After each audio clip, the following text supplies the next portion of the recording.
কুড়িগ্রামে ধান গাছে গোড়া পচা রোগ এবং পোকার আক্রমণে দিশেহারা কৃষকরা, এতে বিপুল পরিমাণ ফসল নষ্টের আশঙ্কা করছেন তারা। কৃষি বিভাগ বলছেন, জমিতে সালফার এবং পটাশের অভাবে এই রোগ দেখা দিয়েছে। জমিতে এই দুই জাতের সারের পাশাপাশি পোকা লাগলে কীটনাশক স্প্রে করার পরামর্শ দিচ্ছে কৃষি বিভাগ।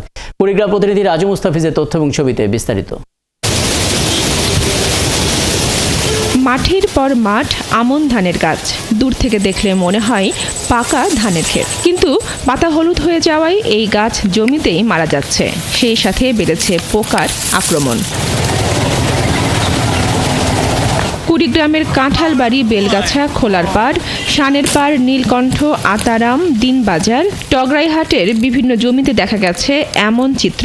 ধান আমরা যে মাঠে চাষ করছি, এই মাজরা পোকা বা পচন, তারপরে শীষ সাদা হওয়ার কারণে আমরা কৃষক অনেক ক্ষতিগ্রস্ত। মাজরা পোকা, সাদা পোকা, পাতা সাদা করে ফেলেছে। এই পোকাটা দুইবার ওষুধ দেওয়া হলো, দুইবার ওষুধ কোনো কাজ হচ্ছে না। কৃষকরা বলছেন, ধান খেতে খোলা পচা রোগ দেখা দিয়েছে, সেই সাথে বেড়েছে মাজরা পোকার আক্রমণ। পোকা দমনের জন্য কীটনাশক দেওয়া হলেও কাজ হচ্ছে না। এ কারণে এবার আমন উৎপাদনের লক্ষ্যমাত্রা পূরণ নিয়ে দেখা দিয়েছে শঙ্কা। প্রচুর পরিমাণে মাজরা পোকা দেখা যাচ্ছে, কান পোকা দেখা যাচ্ছে, পচন দেখা যাচ্ছে। এতে কোনো ঔষধ দিয়ে কাজ হচ্ছে না, কারণ সকালে স্প্রে করলে কিছুক্ষণের মধ্যে আবার বৃষ্টি হয়, ওষুধগুলো ধুয়ে যায়, নষ্ট হয়ে যায়।